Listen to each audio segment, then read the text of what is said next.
গতকাল ভারতের পার্লামেন্টে ভারতের প্রধানমন্ত্রী বাঙালিকে মানে আপনাকে ঘুষপেটিয়া বলেছে। আপনি যদি লজিক্যাল ডিসক্রিপেন্সির জন্য নোটিশ পেয়ে থাকেন তাহলে আপনাকে অনুপ্রবেশকারী ঘুষপেটিয়া বলেছে বিজেপি নেতা ভারতের প্রধানমন্ত্রী বাঙালি শত্রু নরেন্দ্র মোদী।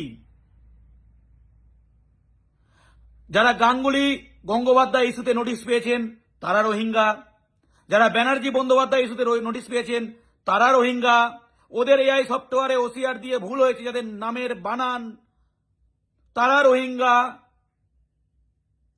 1,30,00,000 মানুষ বাঙালি মূলত যারা এসআইআর এর লজিক্যাল ডিসক্রিমিনেন্সির নামে নোটিশ পেয়েছেন তারা রোহিঙ্গা, তারা অনুপ্রবেশকারী। যাদের অন্য জায়গায় যেসব মহিলা অন্য জায়গায় বিয়ে হয়ে চলে গেছে, পদবি পরিবর্তন হয়েছে, বিয়ের পর ঠিকানা পরিবর্তন হয়েছে, তারা রোহিঙ্গা। সুভাষচন্দ্র বসুর পরিবার নোটিশ পেয়েছে এসআইআর এ, তারা রোহিঙ্গা। অমর্ত্য সেন রোহিঙ্গা, জয় গোস্বামী রোহিঙ্গা, বিখ্যাত ফুটবলার রহিম নবী রোহিঙ্গা। আপনি সহ যে যারা যারা এসআইআর এর নোটিশ পেয়েছে লাইনে দাঁড়িয়েছেন তারাই রোহিঙ্গা। কে বলেছে? ভারতের প্রধানমন্ত্রী ধোকলা নরেন্দ্র মোদী। কোথায় বলেছে? ভারতের পার্লামেন্টে। বাংলার মুখ্যমন্ত্রী সুপ্রিম কোর্টে সওয়াল করেন যে লজিক্যাল ডিসক্রিপেন্সি নামের বানান ভুল। পদবী বন্দ্যোপাধ্যায় ব্যানার্জি কেস, লোকাল ডায়ালেক্টের কেস, বিয়ে হয়ে যাওয়ার পর পদবি চেঞ্জ, এই কারণে মানুষকে হ্যারাস করা হচ্ছে।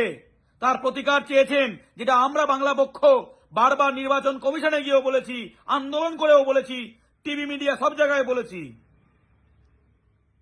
এদিকে নরেন্দ্র মোদী কি বলল?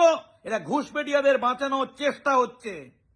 তার মানে 1,30,00,000 এরা যারা লজিক্যাল ডিসক্রিপেন্সির নামে নোটিশ পেয়েছে তারা রোহিঙ্গা, তারা অনুপ্রবেশকারী। নরেন্দ্র মোদী বাঙালি শত্রু। হিন্দু বাঙালি যারা নোটিশ পেয়েছে তাদের রোহিঙ্গা বলেছে, মুসলমান বাঙালি যারা নোটিশ পেয়েছে তাদের রোহিঙ্গা বলেছে, এদের মধ্যে মতুয়ারা যারা নোটিশ পেয়েছে তাদের রোহিঙ্গা বলেছে। বিজেপিকে ভোট দিয়েছে অনেক হিন্দু বাঙালি, তারাও নোটিশ পেয়েছে, তাদের রোহিঙ্গা বলেছে, তাদের ঘুষপেটিয়া বলেছে, তাদের অনুপ্রবেশকারী বলেছে। লজ্জা হয় না? লজ্জা হয় না? বাঙালি বোঝো, বোঝো বাঙালি বোঝো।